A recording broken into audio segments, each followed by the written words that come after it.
Komið sæl og blessuð og velkomin í Spursmál, föstudaginn 22. nóvember. Það aðeins 8 dagar sem að lifa af kosningabaráttunni. Við göngum að kjörborðinu 30. nóvember. Og það allt á suðupunkti í pólitíkinni en líka á Reykjanesinu. Gosinn ger ekki öll boð á undan sér. Það sáum við á miðvikudagskvöldið og hraunið það rann af geysi miklu afli yfir bílastæðið á Bláa lóninu. Margir höfðu áhyggjur af því að þarna gæti farið mun verr en nú stefnir í, en þetta sannarlega stór viðburður, 10. gosið akkurat á þessu svæði síðan 2021. Við ætlum hins vegar að fara yfir nýjustu tölurnar, það margt spennandi að sjá þar og hingað kominn engin annar en Andrés Magnússon kollegi minn og hann ætlar að greina þetta fyrir okkur. Velkomin Andrés. Sæll blessaður.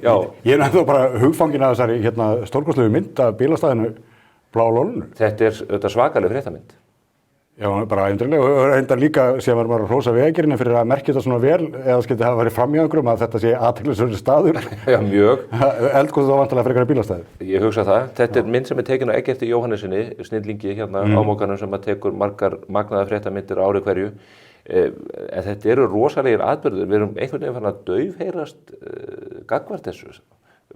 Það bara gosið og lífið heldur áfram. Já, ég meina, þú veist, vinur minn sagði dóttur sinni þau tíðindi þarna kvöldið að það væri að fara að gjósa og hún bara bandaði frá sér hendina og snýra svo hérna. Já, fór í PlayStation eða eitthvað? Já, bara hafði ekki heyrt neitt óspennandi, sko. Þá það mannanverk, skoðanakannanir, prósent hefur verið að taka saman tölu fyrir okkur. Já. Það eru tíðindi í könnun þessari viku.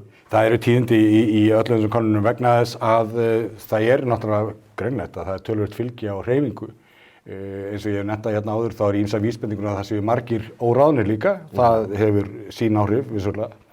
En þarna, sem sagt, í þessari könnun prósents síðustu fyrir okkur, þá það tíðindin felast í því að Samfylkingin að falla þarna allverulega. Eins og ég sjáðu að hún að fara þarna niður í 18,3%, var sko áður í 23%.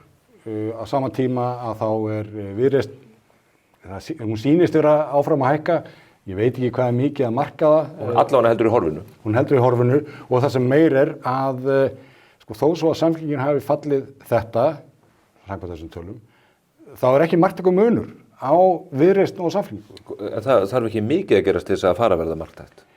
Nei, sko, ef þetta héldi áfram svona, þá væri það þannig. Við sjáum líka þarna að Miðflokkurinn, hann fellur aðeins, og það hérna svona nánast marktækt, en ég veit að svo gleðjast Pírata mikið yfir því að þeir stökkvi þarna upp nánast tvöfaldi fylgi milli vikna. Þeir hafa nú dálítið verið eins og á trampolínu. Já, og það reyndar sko talar svolítið inn í vandan við þessar kannanir og áreiðanleika þeirra. Það ýmsar vísbendingur það að Píratar hafi verið vanmældir í síðustu viku hjá prósent. Svo núna koma þessar tölur. Hver að segja að það sé ekki ofmæling núna, að þeir séu bara áfram sko, á þeim stað sem þeir hafa verið, bara rétt 5%. Mig grunar að það sé nú raunin svolítið mikið yfir línuna, að við erum að sjá einmitt, það gerist eitthvað hjá Samfylkingu, það væntanlega þessi vandamáli kringum Þór Snæ, svo hefur við eftir að sjá hvort að þeir bæti fyrir þau brot sín. En vandinn kannski ekki síður þó sjá að við erum bara að sjá tölur frá maskinu og okkur hefur borist njósn af tölum frá Gallup og við vitum sem að það verið að sýna mjög svipaðar hneigðir þar hvað Viðreisn varðar, hvað Samfylkinguna varðar, en samt sem áður að það nokkur munur þarna á ýmsu. Við sjáum það til dæmis að Sjálfstæðisflokkurinn, hann að mælast hér með 11,5%.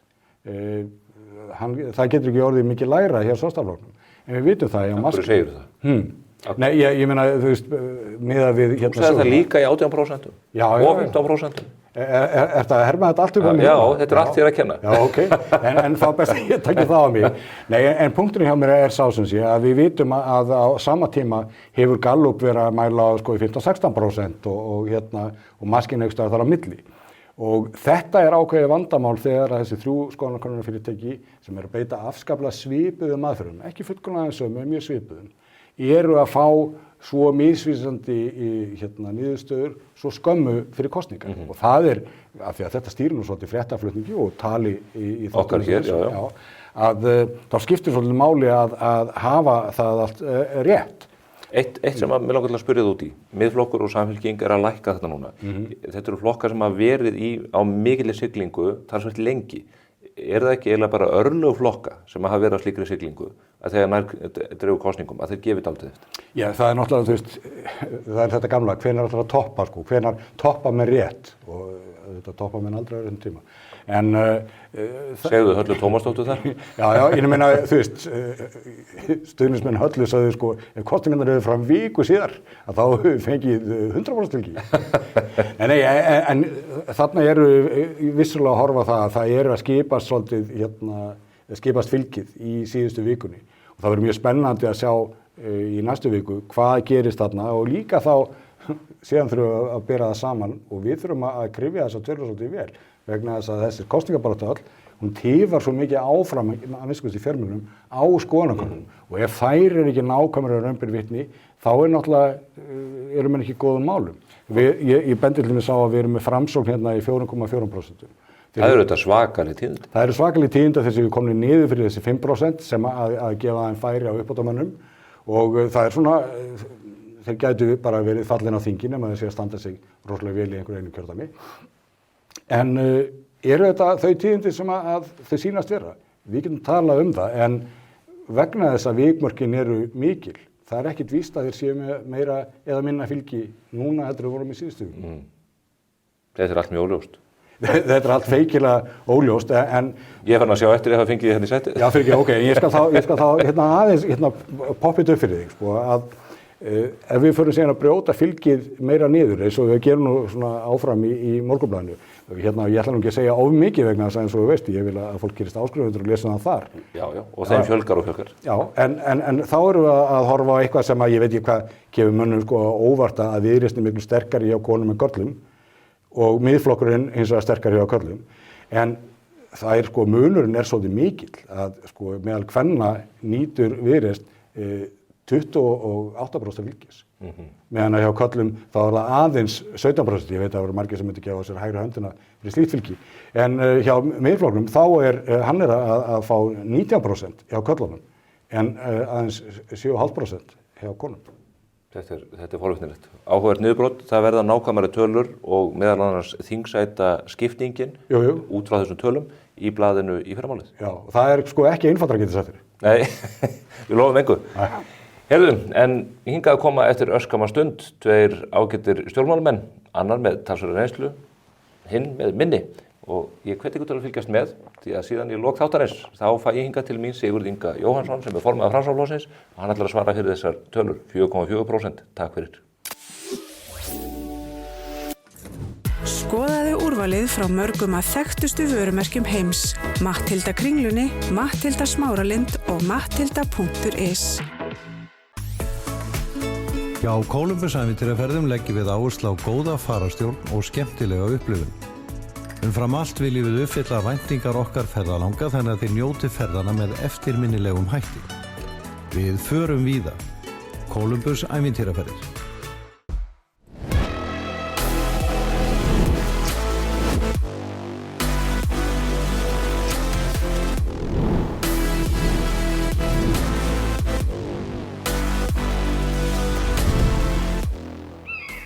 Við köllum eftir ábyrgum ríkisfjármálum fyrir íslensk fyrirtæki og heimili. Beinum athyglina að því sem skiptir máli. Höldum okkur við aðalatriðin. Samtök atvinnulífsins.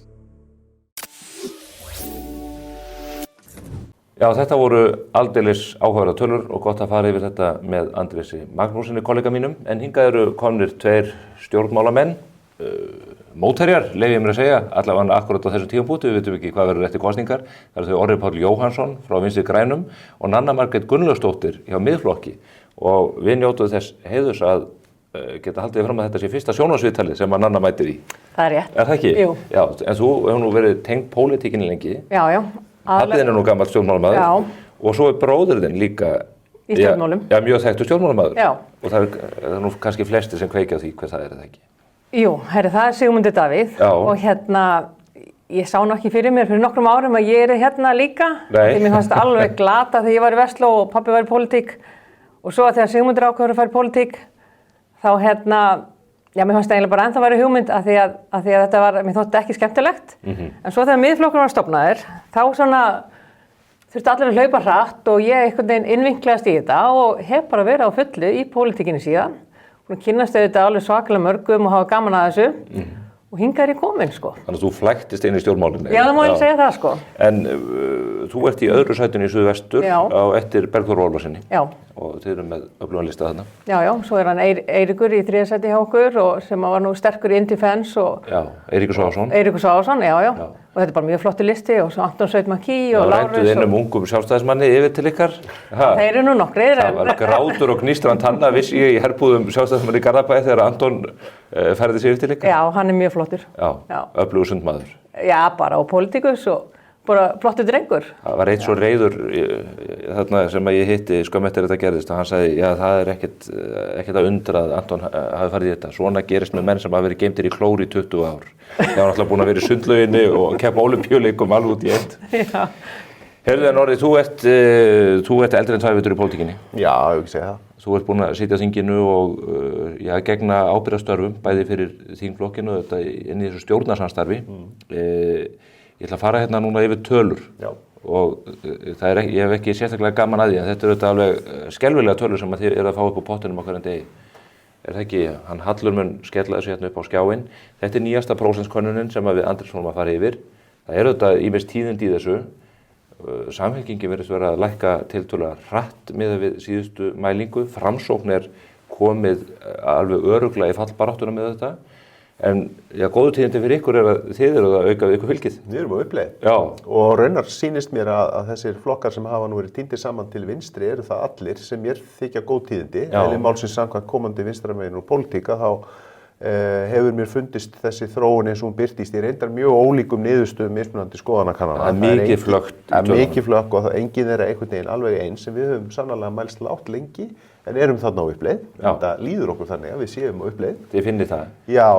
Í samtölum og samskiptum við fólk þá finnum við það og við finnum að mjög mörg að koma tilbaka því að það hefur nú verið hér sérstakt umræðuefni og umfjöllunarefni að þetta stjórnarsamstarf hafi fælt fólk frá en við finnum það og alla jafna mjög góð samtöl og góður straumar og stemning hjá okkur í þessari kosningabaráttu en ég sé að við erum á uppleið og vinstrið líka og það þykir mér gott að heyra vegna þess að ég bara vil ekki trúa því að þegar upp er staðið að þá sjáu fólk ekki fyrir sér eftir að talið verður upp úr kjörkössunum næstu helgi að vinstrið í rauninni býði hnekki í íslensku samhengi. Það er bara rosaleg tilfærsla á pendúl sem ég stórefast að verði niðurstaðan. Þar horfir á Píratana, Sósíalistana og Vinstri græna það ekki? Jú, ég sé að það og fleiri fjölmiðlar sem hafa verið að raða þeim saman. Ég tók eftir því að Vísir raðaði nú saman í eitthvað pallborðum daginn akkurat þessum þremur en ekki Samfylkingunni. Er það vegna þess að fleiri en færri, þeim þykir þau vera að færa sig of mikið til hægri. Það hefur verið umræðan. Sjálfur hef ég, að því að ég kem nú náttúruverndargeiranum, að ég hef haft áhyggjur af því að mér hefur ekki fundist fara nægilega mikið fyrir náttúruverndarsjónarmiðum til dæmis innan Samfylkingarinnar í þessari kosningabaráttu. Það hefur breyst talsvert eiginlega með nýjum formanni. Já, þau eiga náttúrulega mjög öfluga konu í náttúruvernd, hún heitir Þórunn Sveinbjarnardóttir, við höfum unnið mikið saman, á nú einmitt afmæli í dag. Ég tók eftir því. Já, til hamingju með það Þórunn. Við óskum Þórunn. Hún hefur nú komið hér sem gestur og staðið sig vel. Já, ég tek sem dæmi. Mér hefur fundist náttúruverndarumræðan þar á niðurleið. Ég skil ekki á hvaða leið þau eru þegar þau boða hér og ég kalla það nú bara virkjana brjálæði. 25% aukning á 10 árum. Þetta eru 2 Kárahnjúkavirkjanir. Þetta er bara ekki... Er þetta ekki bara frábært? Þetta er náttúrulega ógerlegt. Nönnur er frábært. Þau vilja taka alla nýtingaflokk rammaáætlunar. Í allri rökhugsun er þetta bara ógerlegt. En það þýðir auðvitað bara ef við ætlum að ganga gegndarlaust á gæðin að þá lætur náttúran einhvers staðar undan og málsvarar náttúruverndar, við erum málsvarar náttúruverndar og höfum verið í 25 ára og hvergi hægt þar. En ein spurning í því sambandi, einhverjum myndir kannski segja þetta ósanngjarnt en það kem ekki á... Þú með ósanngjarnar spurningar, Stefán? Nei. Lífsgæðin hér hafa aukist í falli við orkuframleiðsluna. Ef við ætlum að auka lífsgæði hér áfram, þurfum við þá ekki að halda áfram á sömu braut? En þú tekur það í falli við aukin jöfnuð í samfélaginu. Sannarlega hópar í samfélaginu sem að búa ekki við nægilega mikinn aukin jöfnuð. Það þarf að gera betur í því. Því við erum líka jafnaðarflokkur sem vill aukin jöfnuð og félagslegt réttlæti. En til þess að ýta undir stöðu þeirra sem að verst hafa það, þá þurfum við að skapa meiri verðmæti. Eina leiðin í því er þá að auka orkuöflun. Já, einhverju myndu segja það. Já, það eru mjög mörg sem segja það. Það veldur mér mér finnst það áhyggjuefni vegna þess að það ekki eina leiðin til þess að skapa verðmæti að bara brjóta nýtt land og afla orku. Nei. Það getur ekki verið það. Tökum óvinsælt umræðuefni hjá mörgum sem lítur að menningu og listum sem dæmi. Þar höfum við líka alltaf staðið vörð. Við settum það á borðin í þetta stjórnarsamstarf eða sérstakt menningarráðuneyti til þess að gefa menningunni sérstakt vægi. En gerir ekki Framsóknarflokkurinn í gegn þessa stórfjölgun listamannalauna? Já, hvaðan heldur að hugmyndin hafi komið? Var það ekki frá Lilju? Já, það var ekki bara frá Lilju. Nei, Við þurfum að bera þetta undir Lilju. Lilja hefur sannarlega staðið vörð þessa hugmynd en við höfum alla tíð samanber innspýtinguna í COVID staðið með til dæmis fjölgun listamannalauna. Umræðan sérstaklega þjóðaróperu sem sannarlega frumvarp Lilju, það styðjum við heils hugar. Þannig ég bara taka sem dæmi að það eru ýmsar aðrar greinar og ýmis önnur gæði í samfélaginu sem ekki drifin af því eða vaksa ekki vegna þess að forsendan aukin orkuöflun. Bara svo ég taki dæmi. Til að reka þjóðaróperuna þá þurfum við með orku, það ekki? Það engin orkuskortur í þessu landi. Forstjóri Landsvirkjun þurfti nú að stíga fram daginn til þess að útskýra það vegna þess að umræðan alveg komin út í skuld. Það sem ég bara segja að ég hef áhyggjur af náttúruverndarsjónarmiðum.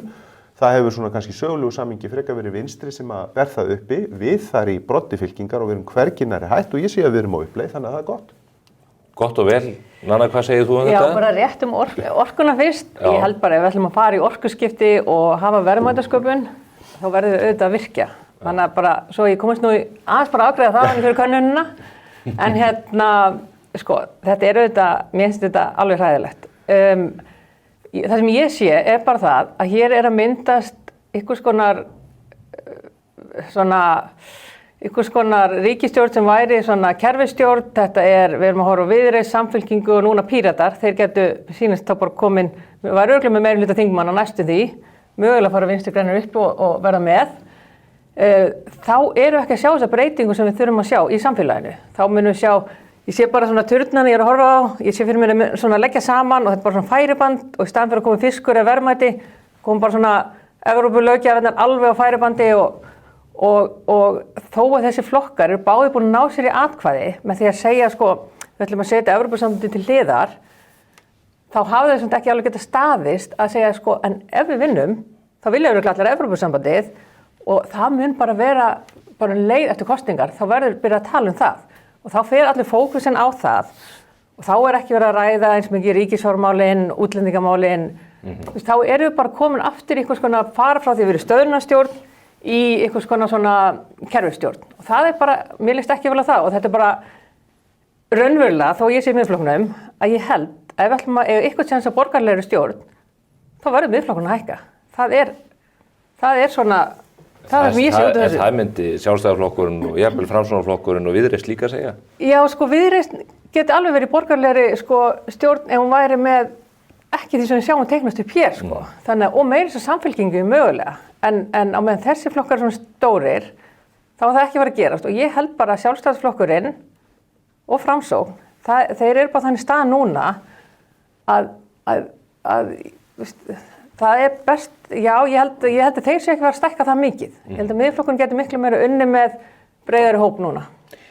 En að teiknast upp mynd þar sem að við sjáum Evrópu áherslur? Menn hafa einhvern veginn reynt að halda þessu svona til hliðar. Kristrún gerði það beinlínis þegar hún mótaði hérna nýju samfylkingu. En þarna bara virðist vera talsveit mikil Evrópustemning allavega baku tjöldin. Já, en það endilega Evrópu? Ég skil alveg hvaðan Nanna að koma þegar hún orðar þetta svona. En það líka bara í takti við orðræðuna sem að fulltrúar Miðflokksins eða allur þingflokkur Miðflokksins eins og þeir hafa kallað sig þessi tveir á þessu kjörtímabili hafa haldið á lofti. Ég átta mig nú bara ekkert alveg á því. Ég held ekki endilega fólk sem að svarar því til í mjög mismunandi skoðanakönnunum að þau vilji frekar eða sjáu fyrir sér að leggja atkvæði sitt til annars vegar Samfylkingar og Viðreisnar séu endilega kjósa með Evrópusambandinu. Því hvorugur þessara flokka hefur sett það endilega á stefnuskrána sína þó við vitum afstöðu og þau eru gjarnan spurð og hafa svarað því. Þannig ég ekkert viss það en ég ekki einn þeirra sem svaraði í könnunum að ég muni kjósa Viðreisn eða Samfylkingu. Þannig að ég get kannski bara svara fyrir mig í því. En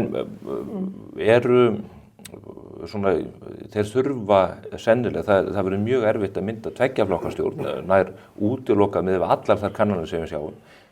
Ekki augljóst hverjir munu krúka sig saman að loknum kosningum, til dæmis ef þetta væri niðurstaðan? Jú, ef þetta niðurstaðan, þá það bara alveg hreinu. Það Samfylking og Viðreisn með einhverjum flokki sem að sérðu bara Framsókn fyrir 5%. Ég meina, hann mun bara gera allt til að komast í ríkisstjórn.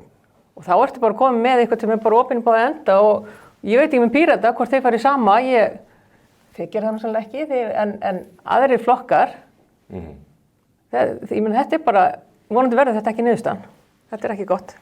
Ég held allavega að ef við horfum bara á þessa stöku könnuna, því út að spyrja okkur út í hana og ég bara þarf að segja það sama, sko, þær eru það ólíkar að það auðvitað mjög erfitt að lesa eina ákveðna línu í þessu öll saman. Þetta meira eins og samkvæmisleikur eiginlega? Já, og bara það alveg skemmtilegt. Þá sýnist mér vera svona tiltöluleg slagsíða inn á miðju hægri í því sem að gerast og þá kem ég bara aftur á því sem að ég sagði áðan, ég trúi því ekki fyrir en ég sé það þegar talið verður upp úr kossunum að vinstrið nái ekki vopnum sínum og ég meina þarna hafa 3 flokkar sérstaklega, sum vilja eðlilega og ég skil það, telja Samfylkinguna með því þó umræðan hafi verið svo hún sé að færast mikið til hægri.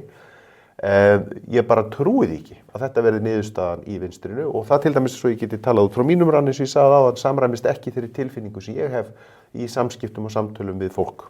En ef þetta niðurstaðan, ef að Vinstri grænir myndu enda með 3-4% og engan mann á þingi, hvaða afleiðingar hefur það fyrir flokka eins og VG sem hefur verið lengi á sviðinu? Ekki augljóst að Dagar Svandísar Svavarsdóttur sem formannsflokksins eru taldir? Ég held fyrir að fyrst að það gerist ekki, en auðvitað erum við búin að vera að horfa og liggja lágt í könnunum í mjög langan tíma. Þó við séum þetta sannarlega sigla upp á við og hlutfallslega ágætlega upp með að við síðustu þessa könnun. Nei, en sko, ég held bara að sé ekki eins og tímabært að pæli því, en ég meina sko, við erum 25 ára gamall flokkur, eða hreyfing, eins og við köllum okkur, við erum hreyfing. Við hefum fullt erindi með okkar sýn og okkar stefnu, höfum verið samkvæm okkur í því sem við höfum sagt og gert og ég dró nú hérna sérstaklega fram umræðuna bara náttúruvernd áðan af því að það eitthvað sem hefur aldrei hægt að segja annað en að VG hafi staðið vörðum og tryggt þegar við höfum setið við borðið til þess að standa vörðum. Með kolorkuverinu á Bakka? Þetta ódýrt. Stefán, þetta mjög ódýrt. Ég keyrði þetta fram hjá daginn, bara svartur reykur sem að láð þarna yfir höfðan á Húsavíkurhöfðan. Já, þetta bara mjög ódýrt sko. Þú getur líka bara tekið tölur eins og í tíð Svandísar Svavarsdóttur sem umhverfisráðherra þá erum við að tala friðlýsingu ykkur 25 svæða. Í tíð Guðmundar Inga sem umhverfis- og auðlindaráðherra þetta yfir 30 svæði. Þetta er kolabrennandi stóriðja. Af hverju er það ódýrt? Ég ætla að taka þetta sem dæmi. Þetta var formaður flokksins sem að keyrði þetta í gegn, Steingrímur J. Sigfússon. Ég ætla að taka þessi dæmi því að þú velur akkurat einhverja kolaorku, einhverja stóriðju á Bakka sem er svo gamaldags umræða að hálfa væri nóg. Gamaldags iðnaður. Ég ætla að taka þessi dæmi til dæmis af friðlýsingunum að því við höfum líka undirgengist alþjóðlega skuldbindingar sem lítur að því að taka hér frá 30% svæðum á landi og 30% svæðum í hafi. Við erum að fikrast nær 30%, meðal annars þökks í ákvörðunum og aðgerðum VG í ríkisstjórnarsamstarfi á landi, en það þarf að gera miklu betur þegar kemur á hafi. Þetta var að friðlýsa, þetta að banna veiðar á tilteknum svæðum í kringum landið. Þetta snýst ekkit endilega bara alltaf að banna veiðar sjá til. Það fyrst í þegar ef þú friðlýsir þá má ekki veiðar. Nei, ekki alltaf, nei. Það er ekki alveg uppleggið. Ætlar að segja mér að beit sé bönnuð í öllum þjóðgörðum á Íslandi? Nei, hún er það ekki. Hvað er beit annað en nýting annarra skepna? En það sem ég hef heyrt þessi áform að þetta verði bannsvæði á hafinu. Þetta er ekki bara bannsvæði. Nei, ég meni í einhverjum tilfellum þarftu sannarlega að taka frá svæði. Hvað höfum við gert í áratugi? Við höfum friðlýst hér og gengið þannig fram það litla sem við höfum gert til þess að reyna að tryggja að það verði ekki rask á kaldsjávar kóröllum úti fyrir Suðausturlandi sem dæmi. Það þýðir bara að þú mátt ekki beita ákveðnum veiðiaðferðum en þú getur verið að veiða úr bolnum enga síður á sama tíma. Þannig að þetta er ekki bara bann og hún mátt ekki. Ekki bara? Nei, ég meina náttúruvernd gengur ekki út á það. Ég veit ekki hversu mikla þolinmæði þið hafi fyrir einhverju yfirferð af náttúruverndarlögunum. Þetta eru margir mismunandi friðlýsingarflokkar. Og þjóðgarður sem dæmi er frábært form af því að hann snýst líka að auka aðgengi fólks að svæðum, sannarlega stýrt með einhverjum ákveðnum hætti að því við ætlum að koma okkur saman að eiga þessi svæði til framtíðar fyrir komandi kynslóðir. Það er ekkert, þá getum við farið aftur í orkuöflunina, það er ekkert sem gefur okkur þann rétt núverandi kynslóðum ef við ætlum að horfa á hugmyndafræði sjálfbærrar þróunar sem dæmi, þann rétt í dag að ákveða inn í framtíðina að brjóta eða, ég segi brjóta land, sumir ganga svo langt að segja eyðileggja land, ég ætla bara að nota orðið brjóta land fyrir komandi kynslóðir. Það bara er ekki sanngjarnt og ekki heiðarlegt. Af hverju máttu kynslóðirnar og undan okkur gera það? Af hverju eru við allt í einu undir öðru mælikeri heldur en allir aðrir sem undan okkur? Kannski vegna þess hvernig staðan er í heiminum, vegna áhrifa mannsins í gegndarlausri ágengni á gæði. Erum við ekki sammála um það fátækt aldrei minni? Erum við ekki sammála um það að loftslagsmálin séu stærsta ógn og vá náttúran sem að mannkyni stendur fram Ég er nú persónulega ekki sammála því, Nú, já. en kannski miðflokkurinn með það á stefnuskránni. Nei, þetta fyrir algjörlega saman verðmætasköpun og orka, þannig en mér langar aðeins að tala meira um könnunina. Já, það er spennandi Já, sko, ég er bara að sjá fyrir mér núna Reykjavíkurmódelið aðeins svo skýrt að þá er ég hugsað, þó ég sé viss framboð í kraganum, þetta er ekki gott fyrir landsbyggðina. Sér það, þetta er bara Reykjavíkurmódelið og svo Dagur kominn og Pavel og þeir geta alveg farið yfir hvernig að gera þetta. Þannig að þetta er ekki bara, En þetta er þá Reykjavíkurmódelið án VFG eins og Reykjavíkurmódelið er byggt upp núna? Af því að VFG er utan. Við erum utan í Reykjavík. Já. Þannig ekki muni þeir komið landsbyggðarvinkilinn inn heldur. Nei, en Framsókn er líka niður. Já, það er eitt af því sem maður veltir fyrir sig. Getur það í alvörunni gerst, í kosningum eins og þessum, að tveir af, ég leyfi mér að segja, grundu allar flokkum landsins, sem Vinstri grænir og Framsókn eru, að þeir þurrkist út? Já, sko, Þetta er þetta einhver sögulegustu pólitísku tíðindi allavega síðustu áratuga bara frá því Jónas Hriflu röklaðist úr pólitík. En þetta ekki líka bara skilaboð að fólk ekki lengur tilbúið í að sko það bara loford, ekki staða við það og svo bara kortir í kosninga þá er verið að skóplustunga eða deilu þessum peningum. Fólk heldur bara að fara að sjá í gegnum þetta eða það er eina skýringi sem ég sé. Þetta er bara búið að vera stöðnun lengi. Sjálfstæðisflokkurinn er mjög lág líka, en hann er ekki svona lágur. Já, hlutvöldin eru bara, fólk bara við þetta framfæri. Það er hægt að fullur að formað sjálfstæðisflokksins myndi ekki lifa það af pólitískt að skila svona tölum í hús. Það var erfitt. Já, ég bara þarf ekki að svara fyrir afstöðu formað sjálfstæðisflokksins í einu. Já, nú ert þú í þeirri stöðu hér. Heyrðu, mér langar til að taka tali kannski aðeins annað vegna þess að nú er þetta rétt rúm vika sem að lifir af baráttunni. Þetta er snörp, stutt barátta og hún hefur reynt á alla flokkana vegna þess að þetta er mjög stuttur tími. Svo fáum við ofan í þetta núna, þetta svakalega eldgos, þetta er ekki mjög stór gos en er að hafa gríðarleg áhrif. Það er að valta þarna yfir mikilvæg innviði, heitavatnslögnin er í hættu, Njarðvíkuræðin svokallaða. Haldið að svona atburður hafi einhver áhrif á kosningarnar sem slíkar? Sko, ég veit ekki hvort það hafa beint áhrif á kosningarnar því nú erum við búin að sjá þetta svolítið oft. En þetta eru þetta... Tíunda gosi síðan 2021. Tíunda gosi, já. En hugsaðu tilfinningar rússipannan fyrir Grindvíkinga. Þau lesi fréttum, ekkert gosi í nóvember, daginn eftir það byrja að gjósa. Þetta minnir okkur kannski bara líka á að næsta ríkisstjórn er með verkefni. Þetta verkefni er ekki búið. Eitt er bara, sko, við vitum bara að það búið að gera mjög mikið fyrir heimilin. En fyrirtækin, þau eru svolítið eftir og fólk er ekkert sammála því hvort að þau vilja láta kaupa þessu út eða hvort þau vilja vera áfram. Af því nú er líka verið að segja að mögulega sé þessi gosórói á svæðinu að fara að hætta. Þannig að það eru þetta stór hópur sem að sé fyrir sér vilja koma tilbaka, aðrir ekki. Þannig að lausnin það núna, þetta geta ekki verið svona COVID-lausnin sem eru bara færðar yfir á Grindavík. Þetta þurfa að vera miklu svona sérhæfðar lausnir og kannski ákveð svona hlaðborð að lausnum. Heldur að Grindavík eigi sér framtíð? Já, ég held það. Ég held að þetta verður mjög breytt. Í Grindvíkinga verður þetta fyrst og fremst svara fyrir það, en ég heyri bara að það er mjög skipt á skoðanir innan þessa samfélags. Og ég sé alveg fyrir mér að það kemur ekkert óvart að það yrði hluti sem myndi flytjast aftur og bara eitt sko sem maður þarf líka að gera. Það er til dæmis eins og það er alveg sumt sem maður hægt að gera bara hratt eins og hvað heitir það, Þórkalla. Þeir leyfa sem sagt fólki að vera í húsunum sínum eða borga hitt og rafmagn. Og það er alveg sniðugt. Þetta er minni útgjöld fyrir ríkissjóð og fólk fær að afnota húsunum. Og það eru sumir í vandræðum og vilja fá gistar á milli sem er ekki gos, en það má ekki. Það er bara svona að breyta svona litlum hlutum, þannig að kannski þeir sem eru mest vandræðum geta fengið að gistar. Þannig að þetta verður verkefni í ríkisstjórninni. Ég held að þessi meira þannig fyrir ekkert heldur en þetta hafi áhrif endilega held ég næstu vikuna.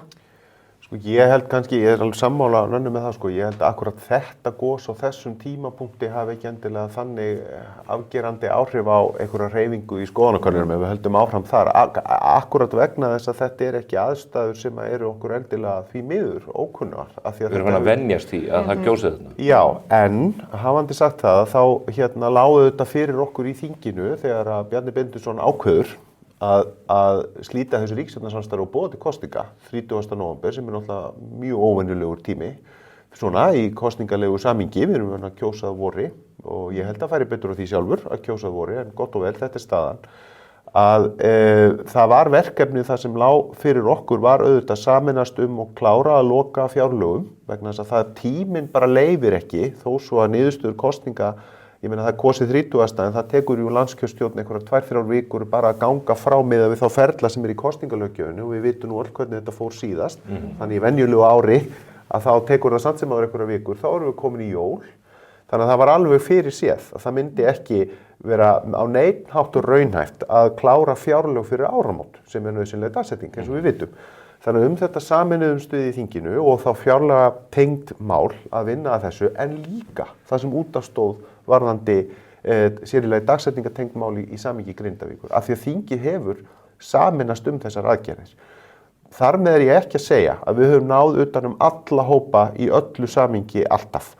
En við höfum hins vegar lagt okkur þvert á flokka fram að reyna að gera okkar allra besta til þess að ná utan hlutina. Ég held til dæmis að umdeild ákvörðun, því nú var ég nú að tala hérna náttúruvernd áðan, umdeild ákvörðun að reisa varnargarðinn í kringum Svartsengi sem auðvitað innibar að Bláa lónið var með í því vegna þess að það er á lægsta punkti, hún sýnir sig til dæmis mjög glögglega í þessu gosi sem er í gangi núna.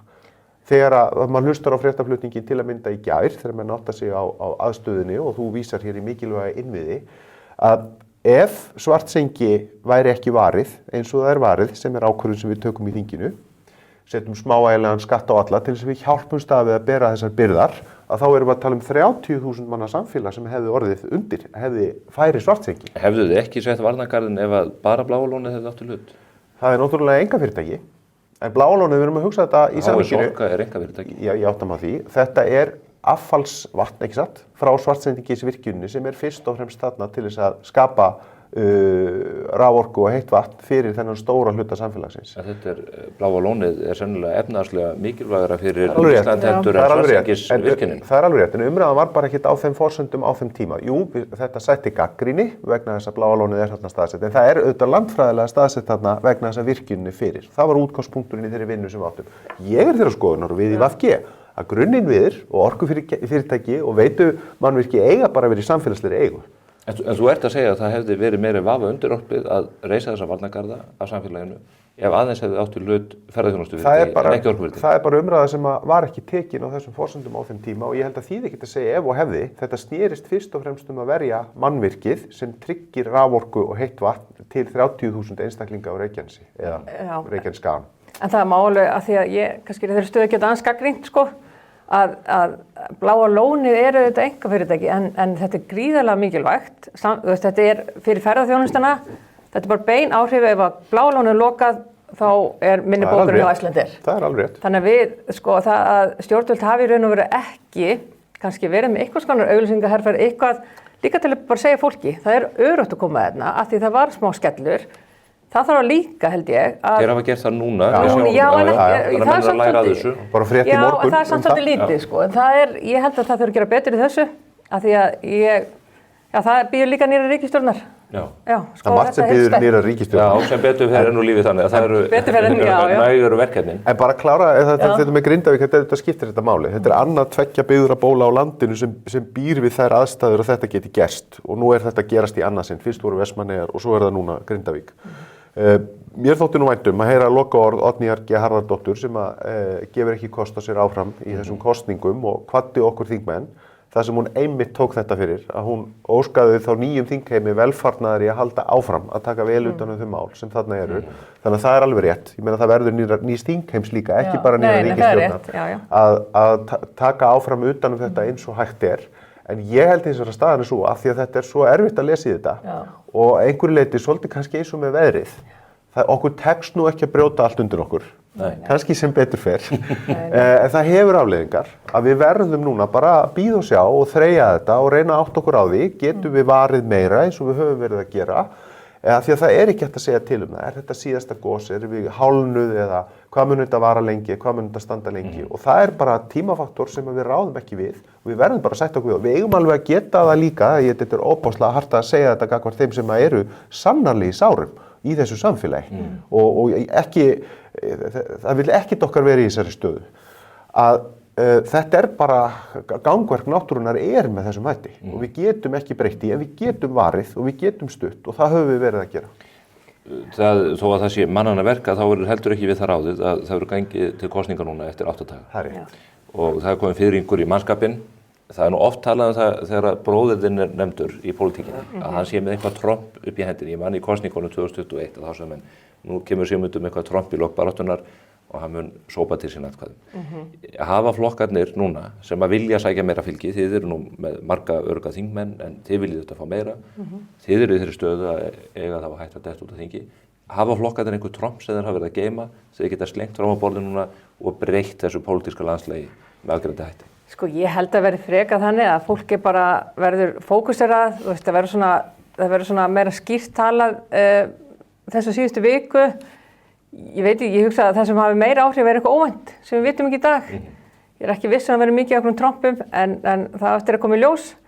En svo bara að því við erum að tala um þetta næstu viku og kannski vikuna núna, ég heyri til dæmis Kristrúnu í Bylgjunni í gær. Hún var í formannsviðtali þar. Þá fer hún að tala um það að hún er ekkert hreint eins og sjálfstætt sko, bara einhverjum stofum. Þannig hún í heilbrigðiskerfinu. Þá hugsa ég bara, við erum búin að vera með 4 ár, ég veit hvað mörg ár, þar sem við erum að senda fólk í aðgerðir til útlanda, miklu dýrara. Það var einhvern veginn svona hluti sem að hélt bara, þetta mun allavega hætta. Þú veist, hvað sem tekur við, það er ekki stöðnum, við erum ekki með svona einhverja óráðsíðu, bara því eitthvað getur ekki komið sér saman hlutina. En svo þegar ég hlusta á hana, þá hugsa ég bara, já, hún er náttúrulega, þetta er vinstriflokkur og það er bara rosalega margt sem að ég held að muni kannski koma upp í næstu viku, hvað flokkarnir raunverulega standa fyrir og ég meina viljum við fara svona vegferð að það verði eitthvað svona stöðnun, kerfisflokkar áfram. Ég held að það verði svolítið umræðan næstu viku. Þú varar við kerfisflokkunum, þú talar við umhverfisverndinni. Er Svandís með eitthvað tromp, veistu til þess? Við vinnum nú alla jafna þannig að við bara leggjum á borðið það sem við höfum upp á að bjóða. Og það sem við gerðum að því að við einn flokka sem að svo allir fá á sig þessar kosningar núna, erum auðvitað nýkomin út af landsfundu, nýbúin að kjósa okkur nýja forystu og nýja stjórn og allar þessar stofnanir hreyfingarna sem við höfum. Þannig að við kannski búum langt best að því að þetta kemur svo inn með þessum hætti. Þið virðist bara hafa spilað nóló hingað til þess að menn að spila, eru tromp eða ykkur háspil? Við höfum ekki spilað neitt nóló, af því að það sem við sögðum í því samhengi og höfum verið að gera og leggja áherslu á er það að við förum með okkar 25 ára sögu á aftur í ræturnar og það kann að hljóma klett í eyrum einhverja, en ég meina hvað er það sem við stöndum fyrir? Við stöndum fyrir jöfnuð og félagslegt réttlæti, við stöndum fyrir kvenfrelsi, við stöndum fyrir náttúru og umhverfisvernd og við stöndum fyrir frið og alþjóðlega friðarhyggju. Og þar höfum við verið að leggja áherslunar okkar, draga þær þá betur fram þegar við höfum sætt gagnrýni kannski fyrir það, hafa einhvers staðar farið að braut. Og ég held að þetta sé til að mynda ástæðan fyrir því að við finnum fullt af fólki skila sér tilbaka því að það þekkir þá aftur það sem það taldi sig kannski hafa mist sjónar af og nú er ég auðvitað að leggja einhverjum einstaklingum orði í munn sem er ekki endilega satt og rétt. Ég veit við höfum aldrei horfið frá þessu en það er kannski upplifun einhverra. Nú er fólk að sjá og skilja að við höfum ekki farið af neinni leið þannig að einhver sérstök tromp eða útspil á síðustu stundu. Fólk veit bara hvað það hefur þegar það hefur okkur og getur farið yfir það og við erum að fara yfir það með fólki. Þetta eru mikil vonbrigði. Við viljum fá tromp á borðið í síðustu viku kosningabaráttunnar. Ég get auðvitað ekki svara fyrir Sigmund, hvort að Sigmundur kemur með eitthvað tromp. Hann er óútreiknanlegur. Það er eitt sem er víst með hann bróður þinn. Hann er óútreiknanlegur. Ég útiloka ekkert og lofa engu. En bara rétt, má ég segja rétt að því þú segir ég tala um kerfisstjórnir, bara til að svona útskýra ef fólk svona kannski er ekki alveg að skilja hvað við meinum með þessu. Dæmi aftur í þessu viðtali, þá var þegar var verið að ræða þessi heilbrigðismál, þá kom upp að Sjúkratryggingar Íslands gæti ekki fylgst nógu vel með einkareknum stofum. Hvað er þetta annað en kerfisstjórn? Takið það á því, ekki bara banna einkarekstur, eða sjálfstætt starfandi stofur, Þegar hugsa bara borgar, þegnana. Kristrún verður að svara fyrir þetta, hún er ekki á svæðinu. Var ágætt ef fleiri tala fyrir öflugu og opinberu heilbrigðiskerfi, þetta er bara góð sammála því. Já, það þarf þá að vera öflugt. Já, það er að vera öflugt. Takk ykkur kærlega fyrir komuna, ég óska ykkur góðs gengis á lokametrónum. Það er alveg ótrúlegt virkið ennþá bara frísk og spræk. Sem við erum. Já, ég meina, þetta er ekki bara mikið. Þetta er ekki bara mikið, við erum líka bara hress. Anna Margrét, takk ykkur kærlega fyrir komuna. Takk fyrir sömuleiðis. Hér eftir örskamastund Sigurður Ingi Jóhannsson, síðasti leiðtoginn sem mætir af þeim 10 sem hafa komið hér á borðið til mín og við ætlum að fara yfir stöðu Framsóknarflokksins og þá stefnu sem hann hyggst innleiða fá hann áframhaldandi umboð til þess að sitja í ríkisstjórn Íslands.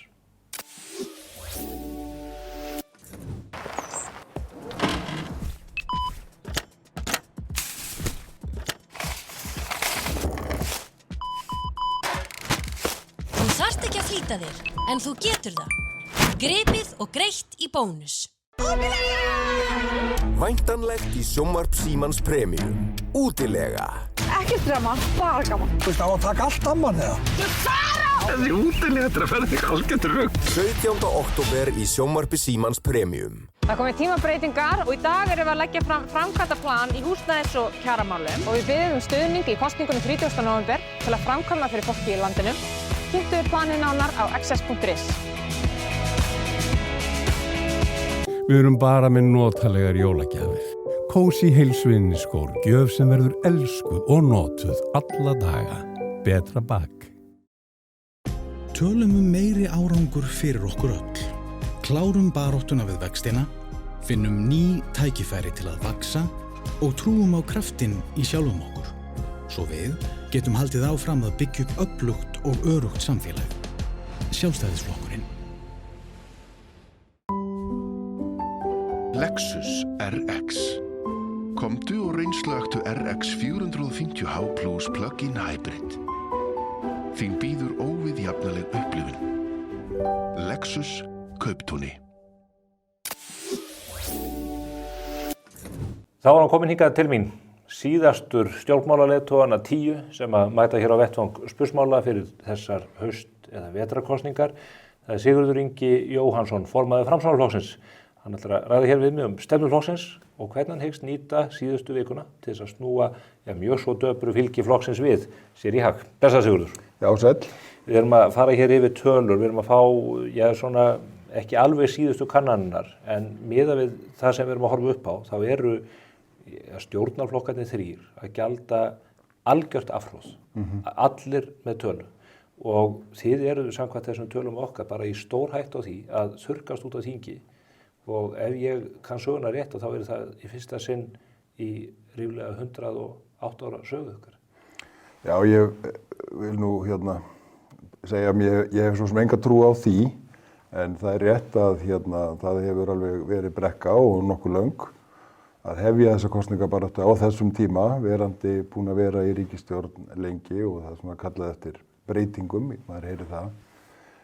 Við hins vegar hefum alveg upplifað, loksins þegar ég komst nú út í kosningabaráttuna, þegar við vorum búin að ljúka þinginu og klára fjárlögin og tengd mál, að þá hef ég alveg fundið fyrir svona vaxandi jákvæðni í þessu, þannig að ég er sannfærður að við eigum heilmikið inni og ég heyri það bara í mínu fólki hringinn í kringu landið að það gangi vel, okkur sé vel tekið, en það sé svona eitthvað ákall breytingar.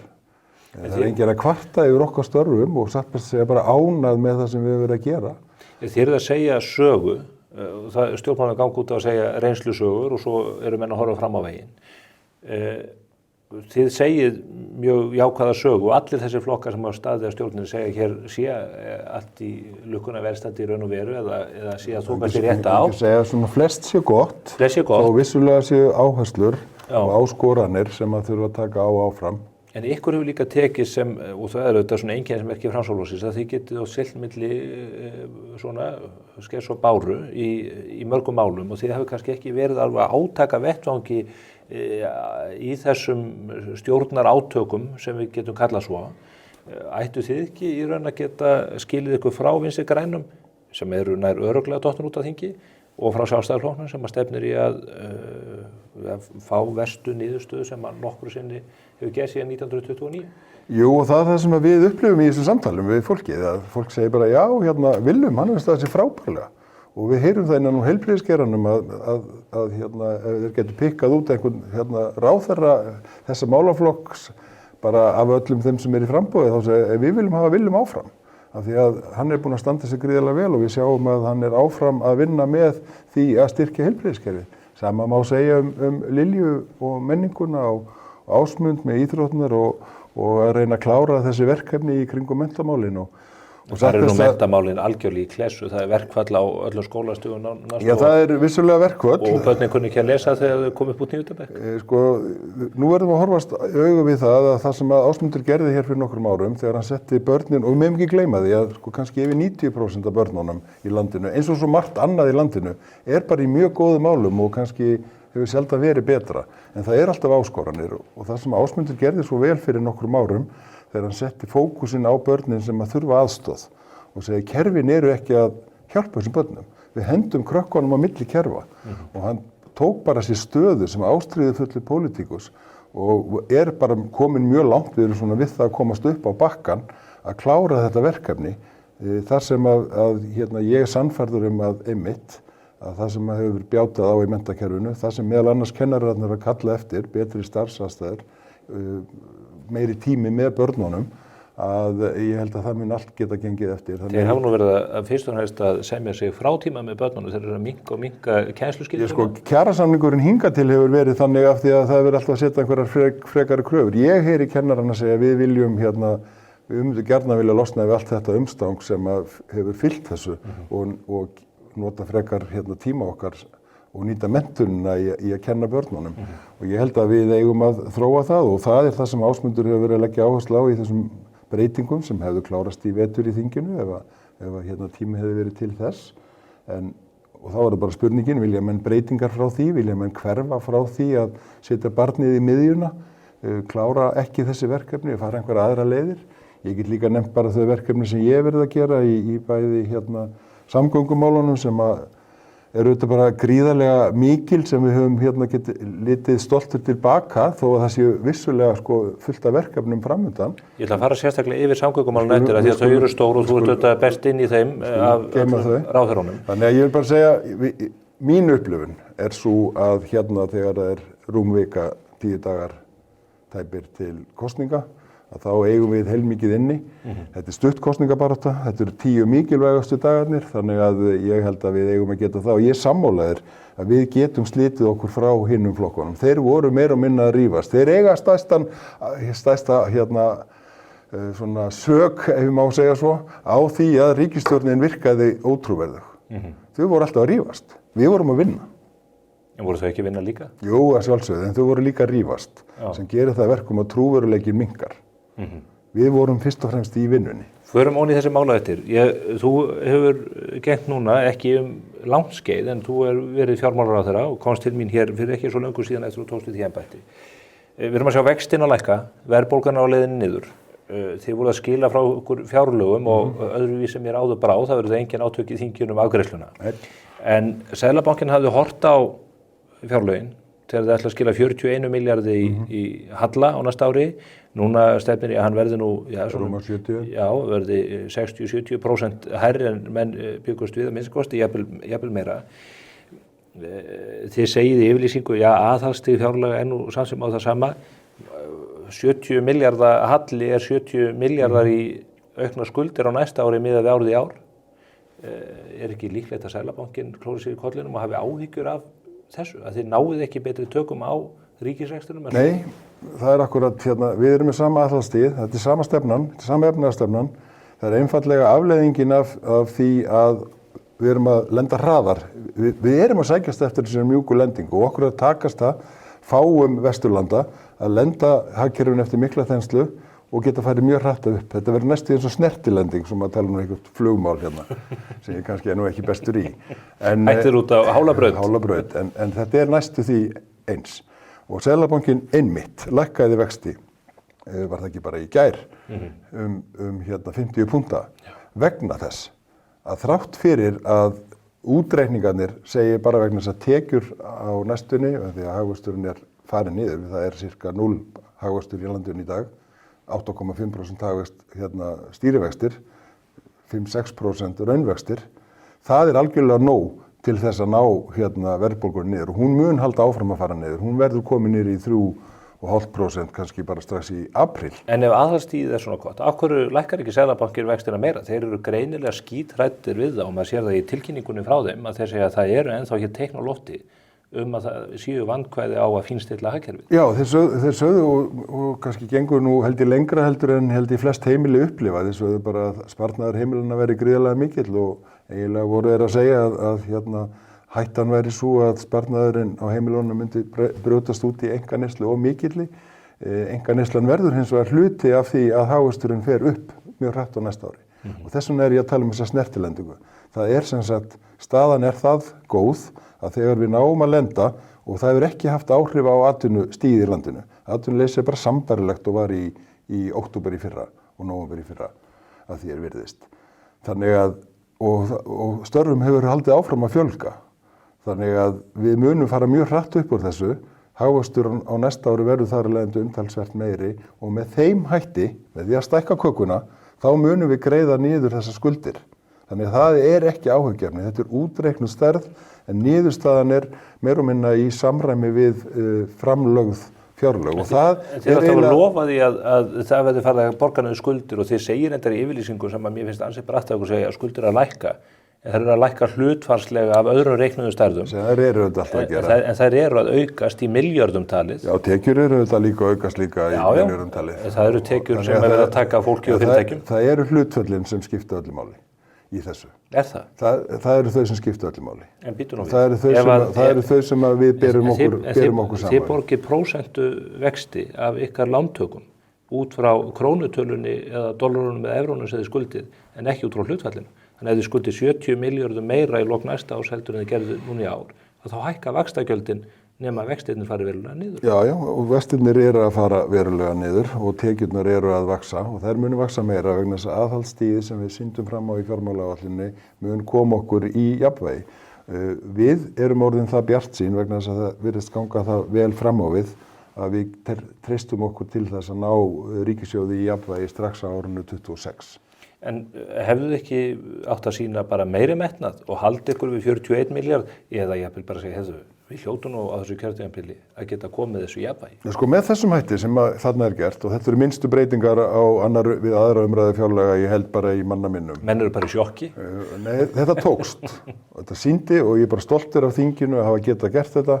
Það var þetta bara mikið samtal og samráð við okkur upp í fjármálaráðuneyti að þetta tókst. Og afleiðingin er þessi að við erum komin þarna með stöðu sem að styður áfram við áframhaldandi lækkun vaxta og verðbólgu og vaxta.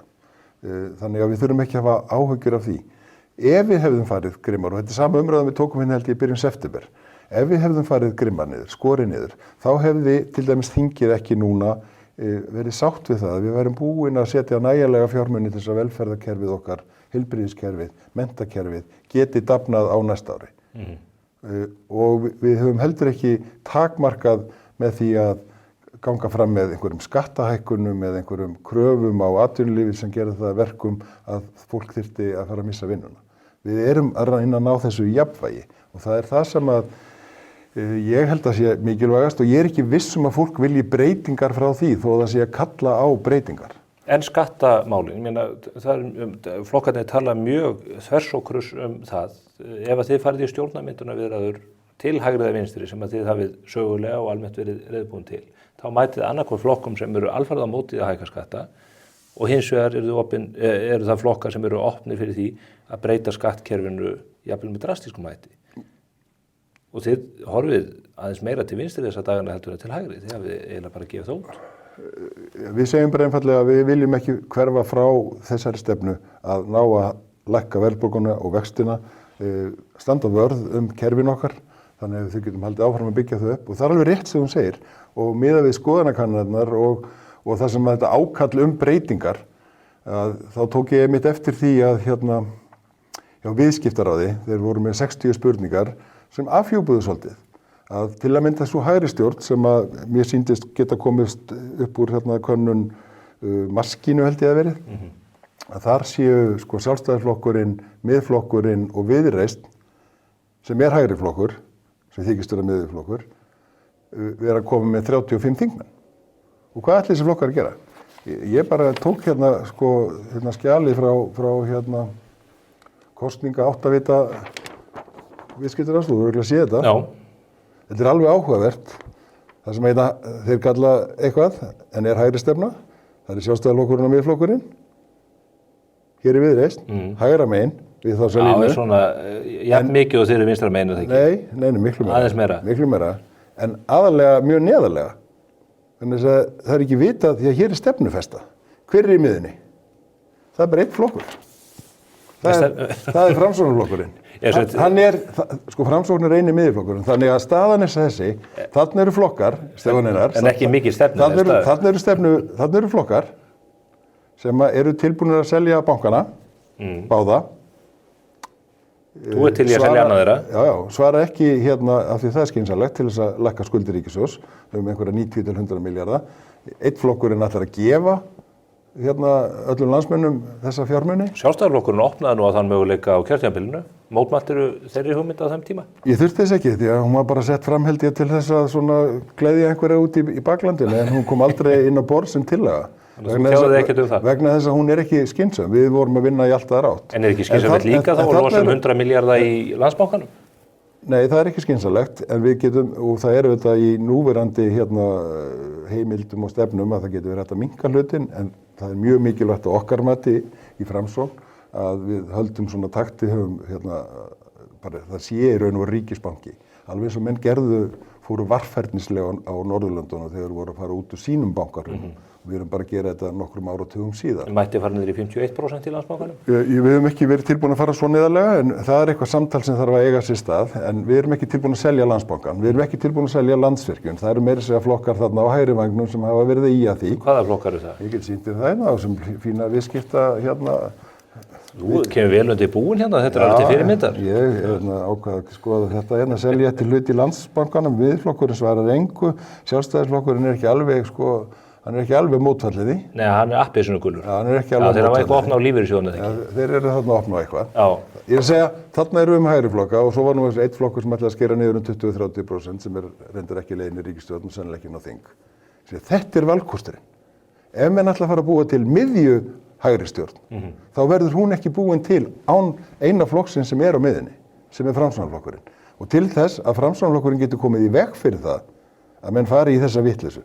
Og ég vil bara spyrja, eru landsmenn tilbúnir að treysta þessum flokkum fyrir að selja ríkiseignir?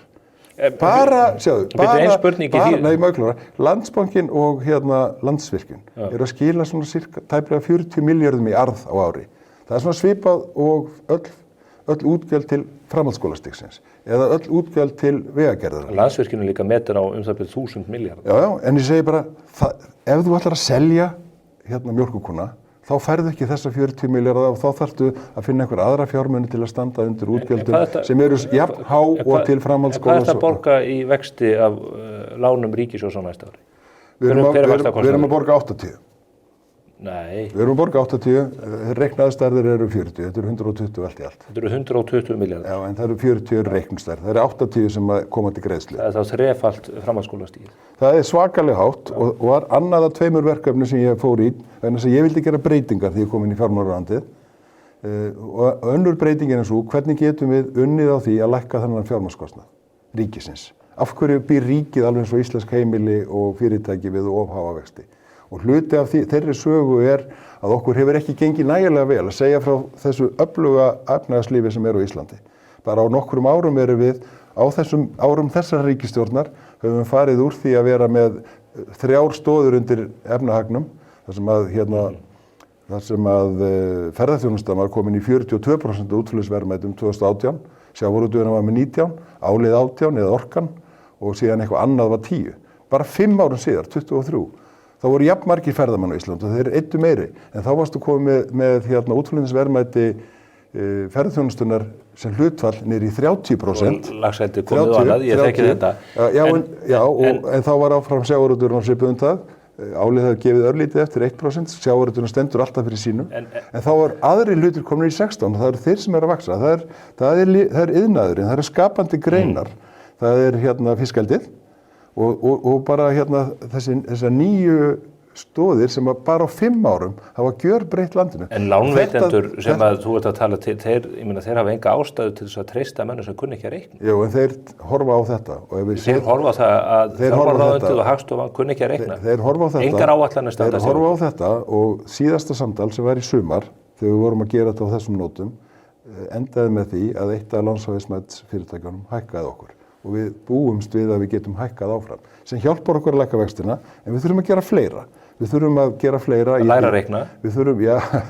Þið verðlaunið alla embættismenn í fjármálaráðuneytinu sem ekki kunna að reikna, þeir sitja þá annarkotinn í Seðlabankann eða utanríkisþjónustuna. Það eru verðlaunir sem að menn fá fyrir að misreikna allar tölur. Ég held að við getum verið sammála það, Stefán Unnar, að við eigum að vera betri í að fara með gögn. Við söfnum fullt á gögnum, en við erum ekki góð í að koma þeim einhvern veginn rétt á framfæri. Svo er stofnunin sem safnar gögnunum.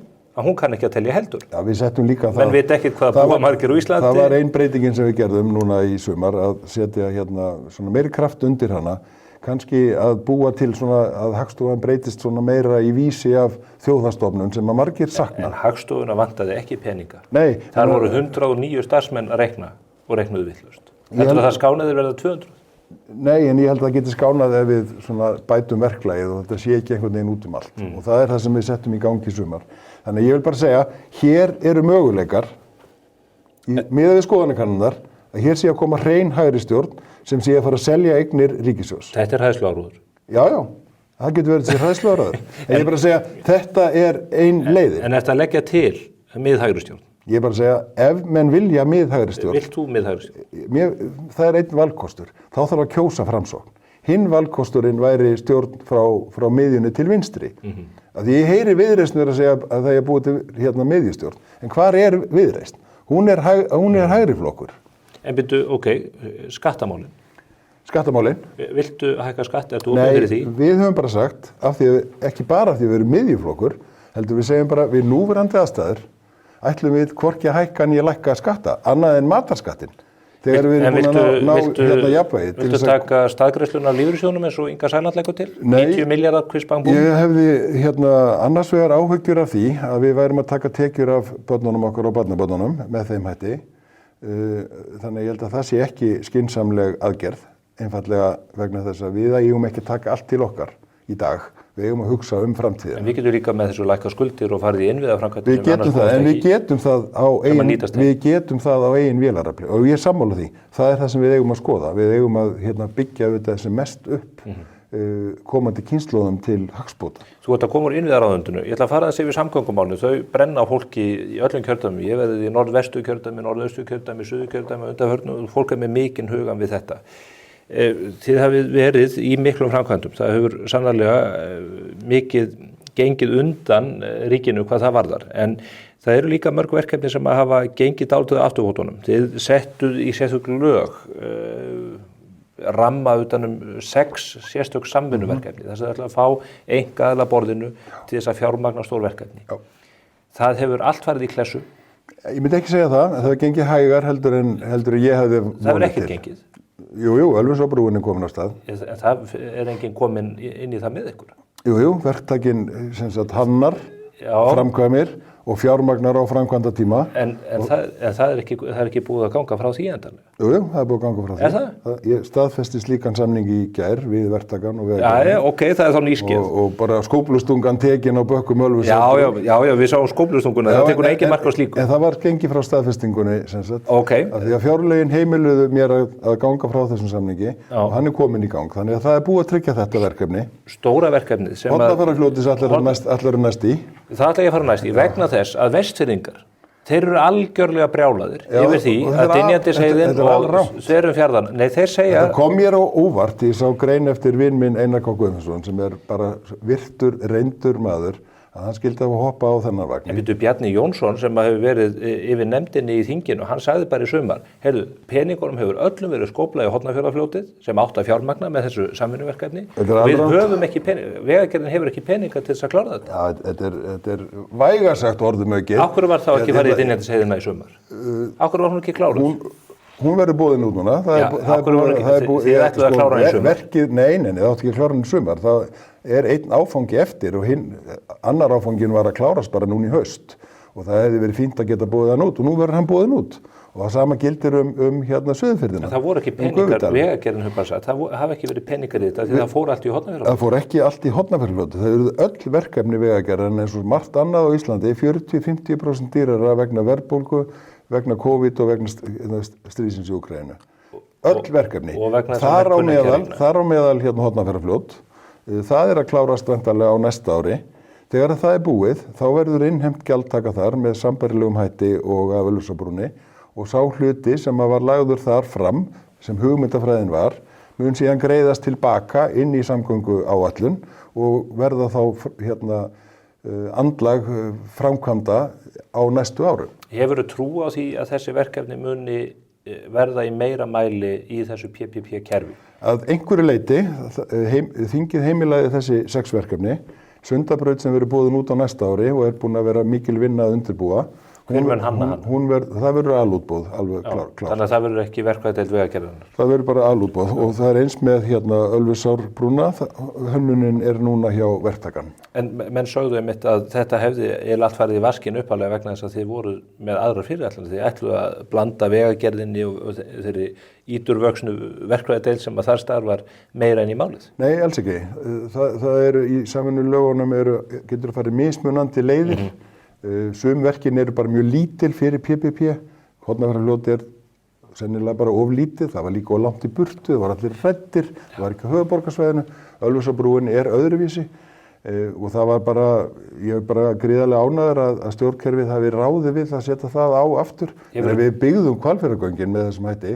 Já, svo tókst þú af veggjöldin, það voru mistök að gera það. Nei, og ég ætla að segja þér af hverju.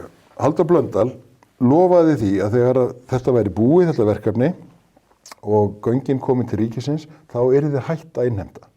Þó að ég sé ekki Halldór Blöndal, þá finnst mér mikilvægt að stjórnmálamenn standi við gefin loforð, líka annara stjórnmálamanna.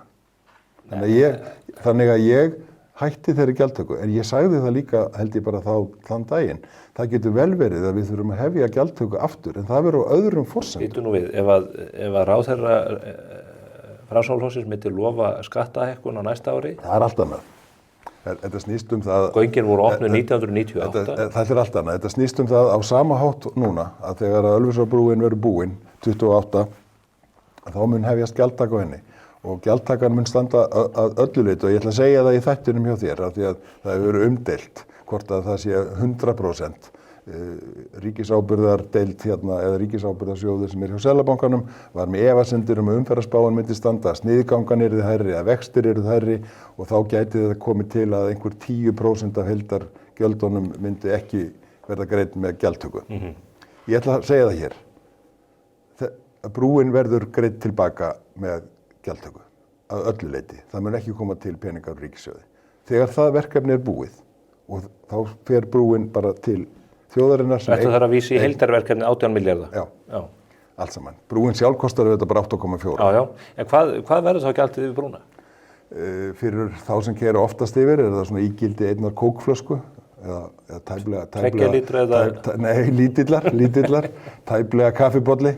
Þannig að þú getur valið að ef þú vilt bara eyða, ef þú kaupir vanur að kaupa þér kaffi þú fer til Reykjavíkur eða austur á Selfoss. En við borgarbörnin, hvað munum við borga þegar við skellum okkur? Þeir sem fara sjaldnar, ég held að hugmyndafræðin sé svona cirka tvöfald það, svona 500-600 krónur. Þetta ekki pínu eins og ketti? Af hverju tvöfaldið þetta ekki? Þetta lítið, en þetta vegna þess að viðhalda greiðsluviljanum og þetta dugar til að standa undir þessu.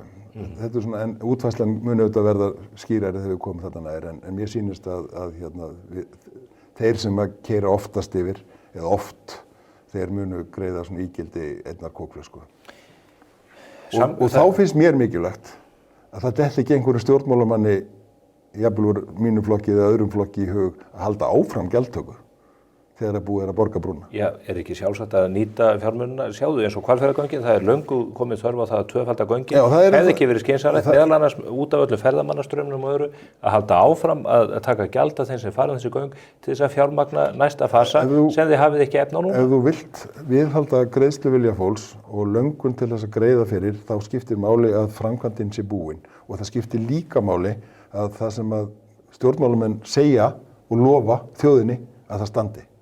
Ég get bara trúið því ekki að þú ætlar að skuldbinda þig til þess að standa við lofað annara manna og annara flokka og annari öðru árþúsundi. Ekki hvað sem en hér bara tiltekið verkefni sem er sko algjör forsenda fyrir því að það sé greiðsluvilji, að þú getur treyst því. Greiðsluvilji birtist bara í því að fólk nennir ekki að keyra Hvalfjörðinn að peningarnir sem að þú greiðir fyrir eitthvað fari í það. Þannig að það að fara beint í að greiða viðkomandi framkvæmd eða þá að þegar við verðum komin með kílómetragjald að það sé tryggt að þeir fjármunir fari í uppbyggingu vegakerfisins. Það eru almannahagsmunirnir. Þið hafið ekki náð að ganga almennilega frá samgönguáætlun. Það er mikið áhyggjuefni. Hún hins vegar alveg safe næsta ár. Við erum ekki með fjárlögin. Dýrafjarðargöngin kláruðust 2020, það ekki rétt hjá mér? Það engin jarðgöng í gangi núna, þó að það séu handa við hornið.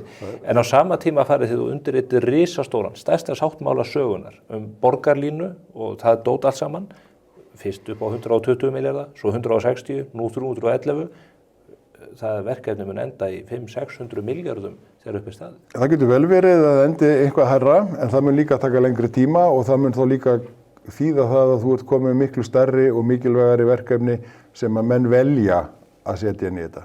Það getur vel verið. En finnst þér þetta rétt forgangsröðun þegar við erum með allt í höng eins og fyrir vestan þar sem verðmætasköpunin að fara að rúta hér öllu til, komið veg fyrir einkabílinn geti farið eftir Fríkirkjuveginum og hvaðina til þess að koma léttvögnum á milli staða, léttvögnum sem að mjög lítill hluti borgarbúa með nokkur sem við nota. Ég held að þetta verður nú fyrst og fremst bara strætóar og svo þetta sérreinar og ef hingað á næstu 10, 15, 20 árum koma sjálfkeyrandi bílar, þá ertu búin að búa til kerfi fyrir þá, þannig að ég held að þessi fjárfesting sé góð.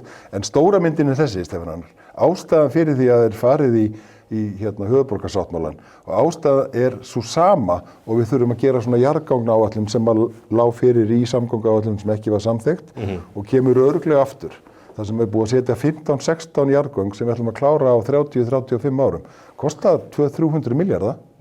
Og eina leiðin til þess að gera það til dæmis að taka kannski 10 milljarða af sölunni af Íslandsbanka, svo ég bara tengi það, setja það inn í eigið fé, taka síðan lán, hefja framkvæmdir, geta verið kannski með jafnvel 3 jarðgöng í gangi í einu, langtíma lán sem við síðan greiðum tilbaka með notkunar gjöldum. Það eina leiðin til þess að við getum farið í allar þessar framkvæmdir. Höfuðborgarsáttmálinn, hann til þess að samgönguáætlun sem bara vegakerfið út allt land, þar með talið á Vestfjörðum, fái peninga í samkeppni við það að 2/3 íbúana búa hér og sífellt fleiri þingmenn að verða að færa einn af norðvestri til suðvesturs í þessu, að þá væri það eiginlega ljóst að til lengri framtíðar, þá því samkeppnin sem landsbyggðin hefði, gagnvart þessari gríðarlegu uppbyggingu á samgöngu þörf hér á höfuðborgarsvæðinu, hún yrði undir og við myndum ekki geta byggt þetta upp í gegnum samgönguáætlun og ríkissjóð. Þess vegna fór ég í þessi 3 verkefni. Höfuðborgarsáttmálann, þar sem að höfuðborgarbúar munu þurfa að greiða hluta af gjöldunum og við fáum líka tekjur af þróunarlandinu upp á Keldum og Keldnaholti. Jarðgangaáætlun, þar sem við hugsum eins og við gerum með Hvalfjarðargöngunum og Færeyingar hafa síðan meistrað og við ætlum bara að taka þeirra hugmynd og fara með til okkar. Og í þriðja lagi samvinnuverkefni sem flýtiframkvæmd eins og Ölfusárbrú, sem gildir það sama. Með þessum hætti þá getum við á einhverju tilteknu árabili, 15 árum, 20 árum, 30 árum og allt á næstu árum byggt upp hluti sem annars tækja okkur 100-150 ár að gera. Annað atriði sem skiptir máli í tengslu við landsbyggð og höfuðborgarsvæðið flugvöllurinn í Vatnsmýri. Það hefur aldrei verið sótt að þessu mannvirki, samgöngumannvirki með öðrum eins hætti og jafn ófyrirleitnum eins og núna. Það ekki hægt að lækka trén í Öskjuhlíðinni til að tryggja flugöryggi fólk sem fer nú þegar. Það verið að byggja upp í nýja Skerjafirði, það verið að auka byggingamagnið á Vatnsmýrinni, það búið að taka eina brautin úr notkun og þessi staða að teiknast upp með enn meiri þrengingu gagnvart flugvellinum og ég tek eftir því að í sæti borgarstjóra situr Framsóknarmaður og í innviðaráðuneytinu situr Framsóknarmaður. Hvað á þetta að þýða? Ég ætla bara að segja að þetta alrangt hjá þér að aldrei hafi verið sótt jafn grimmilega að þessu. Það var hér fyrir nokkrum árum, til dæmis þegar Hlíðarendahverfi kom fyrst, þá var það alveg nýjung að byggja svona ofan í. Þegar innanríkisráðherrann úr Sjálfstæðisflokknum ákvað að selja borginni ákveðið land, þá held ég að það hefði verið svona stærra högg.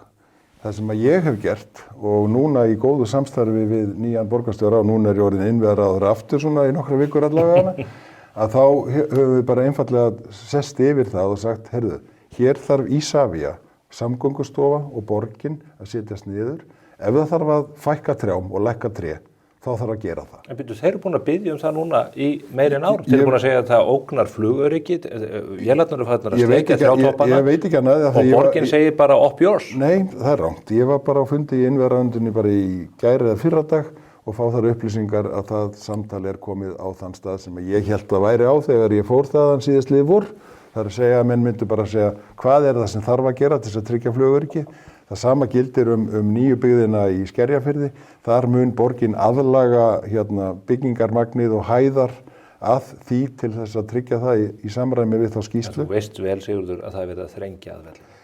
Það hefur búið að gera það mjög lengi, bara nú er það að gerast á ykkar vakt mjög bara skýli Landhelgisgæslunnar sem var byggt inn á vellinum þrengir að. Við ætlum að byggja flugstöð. Já, það skýli nú til þess að ég veit það, til þess að verja flugförin. Við ætlum að byggja flugstöð. Allt þetta hefur einhver áhrif, en ef þú takmarkar þau eins mikið og hægt er, þá ertu að vinna með fólki. Þú ert þá ekki að útiloka neitt, þú ert að tryggja flugöryggi vallarins. Ég er ekki vissum að flugsamfélagið sé alveg sammála þessu. Það er svona meira og minna sammála þessu, sérstaklega maður getur sest niður með þeim og útskýrt nákvæmlega í hverju það felst. Heyrðu, sem við náum örugglega ekki í dag. Já, það er nú hægt að leysa ótrúlustu hluti hér skal ég segja það. Í því skyni, langar til að færa talið að útlendingamálum og ég ætla að spila hér örlítið vídeóbrot. Já. Það verið augljóst langan tíma hvað sérstaklega Miðflokkurinn og Sigmundur, Sjálfstæðisflokkurinn með Bjarna, Flokkur fólksins með Ingu og meira að segja Samfylkingin með Kristrúnu eru hörð í útlendingamálum og við heyrðum það í kvöld. Og ég segi bara, eigum við bara að láta eins og svokölluð útlendingamál sé eitthvað stórkostlegt vandamál á Íslandi. Eitthvað stórkostlegt. Þegar að kostnaðurinn við þetta er rúmlega 1% af ríkisfjármálum og fyrir hratt lækkandi. Hvað er endamarkið? Og hvað er vandamálið? Er það vandamálið að fólk talar ekki íslensku? Kennum þeim þá íslensku. Förum í það sem er skynsamlegt. Þetta er úr kappræðum stjórnmálaleiðtogana á Ríkisútvarpinu frá 1. nóvember. Ég man eftir þessu. Já, þú manst eftir þessu. Þú veist hvað þetta fór fram. Hvað er það að fara í þessum efnu? Ég skal segja það. Við vorum búin að, við í Framsókn erum búin að vera í þessu ríkisstjórn í þessum málum. Að reyna að miðla málum milli mjög ólíkra flokka og sjónarmiða. Það tókst í janúar á þessu ári. Og við komum út í febrúar, samstillt ríkisstjórn með áætlun í mörgum liðum, þar sem meðal annars átt að vera 3 lagabreytingar og alls konar verklagsbreytingar. Það tókst að klára fyrstu lagabreytinguna á þinginu. Áhrifin af henni og þeim verklagsbreytingum sem við gerðum það að verkum að stjórnleysi ársins 22 og 3 í þessum málaflokki, þar sem að kostnaðurinn var komin upp í 25 milljarða. 2% af útgjöldum. 25 milljarða, 23. 2% af ríkisútgjöldum. Og hefði í janúar stemt í 28 milljarða á þessu ári, enda í 18 á þessu ári. En er það ekki stórkostlegt vandamál? Býtu. Á næsta ári var búið í fjárlögum að setja 16.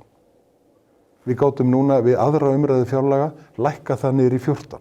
Í fjármálaáætluninni erum við að stefna með það niður í einhverja 6-7 milljarða. Þetta eru 14 milljarðar. Þið getið ekki einu svona rekið Landhelgisgæsluna. Ég er að segja... Það var ekki þetta byggja björgunarmiðstöð sem var sett hér áætlun. Sko ég er að segja þér, það var stjórnleysi. Þetta er ennþá stjórnleysi. 14 milljarðar, 6 milljarðar. Þú ert búinn að ná tökum á málinu. Nei. Og kostnaðurinn fer hratt lækkandi. 2014 var kostnaðurinn 500 milljarðar. Og ég var bara að segja, sko það, akkurat í þessum þætti, þá endaði þetta nú þannig að ég var síðastur í röðinni og það voru allir búin að grauta í þessum útlendingamálum og rugla öllu saman. Við erum með 70.000 íbúa hér á landi af erlendum uppruna sem halda uppi velferðarkerfinu, byggingargeiranum, ferðaþjónustunni og fleiri atvinnugreinar. En það er enginn að tala það fólk niður. Það er ekki fólki sem að kostar 28 milljarðar. Í þessum þætti var fjallað það. Ef hér er verið að tala og það var líka það sem ég hefði getað nefnt þarna í þessum þætti og við getum kannski gert það núna, ef það er verið að tala þá 5.000 úkraínumenn sem búa hérna og hafa fengið heimild til að vera hérna án þess að fara í þetta einstaklingsbundna sem að kosta peninga, þeir hafa bara fengið heimildina. Stór hluti þeirra er að störfum hér og er ekki hluti af þessum gríðarlega kostnaði sem að verður að vísi. Nei, þeir eru það ekki, þannig að þeir standa fullkomlega undir bara með beinum sköttum. Ég var að skoða tekjur per þjóðirni, að þá eru bara beinir skattar jafn há og það er greiðslur. Þetta er stórkostlegt, 6 milljarðar, 10 milljarðar, hvað það er. Þetta er stjórnlaust kerfi. Nei, það var stjórnlaust. Finnst þér 6 milljarðar á ári ekki stjórnlaust? Mér finnst það há tala, en hún er allavega eitthvað sem við ráðum við. En 25 eða 8 milljarðar í stjórnvöld. En þú gerðir lítið úr þessu og sagði þér, sko, í árið er þetta 1% af ríkisfjármálum, það eru 15 milljarðar. Já, það er 15. Já. Það er það sem við erum að stefna á. Það eru peningar sem verða ekki teknir í annað, þeir verða ekki teknir í hjúkrunarheimilin sem þið getið ekki reist. Þetta eru 2 hjúkrunarheimili. Það er ekki peningaskortur sem hefur stoppað það, vegna þess að við hefum verið með það í fjármögnum meira og minna, það hefur bara verið það, kerfið okkar hefur bara ekki virkað, sum sveitarfélög hafa, nei það er ekki peningaskortur. Það er peningaskortur þú skilar ríkisfjármálum með 70 milljarða halla. Já, þar voru sko 14 milljarðar áætlaðir í hjúkrunarheimili, ef ég man rétt, sem við höfum flutt á milli ára. En þú nefnir líka, ég er að velta fyrir mér sko orðræðun þetta í garð þeirra sem að lýsa áhyggjum að þessu. Þú segir, vísar í þessa kollegaðin í þinginu og segir að þetta fólk sé hræddara við lítið barn í hjólastól heldur en auðkýfing sem að sé að kaupa upp jarðir austur á fjörðum. Já, það getur vel verið að menn hafa áhyggjur af því og menn hafa áhyggjur af ýmsu.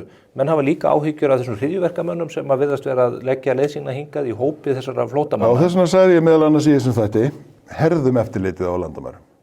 Við viljum ekki alþjóðalegar glæpaklíkur hér inn í landið. Hvað þá hryðjuverkamenn? En við viljum auðvitað líka að lögin virki og þetta mál sem þú vísar í með drenginn og talar barn í hjólastól, hræðilega aðstæða sem þetta barn er í. En allir verkferlar, lögin sem að þið höfðu sett, höfðu virkað í þessu máli. En ríkisstjórnin að lokum, leyfi ég mér að segja, springur á þessu máli og þú stillir þessu barni upp, að þið eruð gegn eiganda Manchester United, ég tek það auðvitað persónulega. Já, við getum örgulega tekið glímu það, verandi Arsenal maður, sko. Ég vissi það. En sko, bara tölum einhvern tiltekinn auðkýfing og nefnum hann ekkert og hvaða félög eða fyrirtæki. Þú nefnir tiltekið barn í þessu sambandi. En hann á 39 jarðir á Íslandi og þó nokkrar veiðiár sem auðlind. Viljum við að þetta haldi áfram? Nei, þetta viljum við ekki. Við settum inn takmarkanir á þessum 7 árum. Finnst þér það til óþörftar í þessum umsögur sínum? Ég hef bara áhyggjur af því ef það væri 10 svona aðilar á Íslandi, hann á 1,6% á Íslandi, þá væri þeir konur með eign upp á 16% á Íslandi. Það kemur ekki endilega aftur til Íslands. Við værum ekki að tryggja auðlindir í íslenskri eigu eða þágu Íslendinga. En af hverju hafið þið ekki stöðuð þetta? Þið hefur verið í fullkominni aðstöðu? Nei, við vorum ekki í fullkominni aðstöðu. Við gengum eins langt og hægt var. Við vorum í stjórnarsamstarfi við 2 aðra flokka og einn af þeim var ekki tilbúin að ganga lengra. Sem er Sjálfstæðisflokkurinn. Sem er Sjálfstæðisflokkurinn. Við vildum setja lög hér erlenda rýni á fjárfestingar. Sjálfstæðisflokkurinn hefur barist svolítið gegn því. Engu að síður ætlaði forsætisráðherra að koma með það mál aftur inn í þing. Við kláruðum ekki síðastliðið vor, það var það samt orðið ágætt. Það var búið að draga svolítið úr því einhverjar tennur, en það var samt betri en ekkert.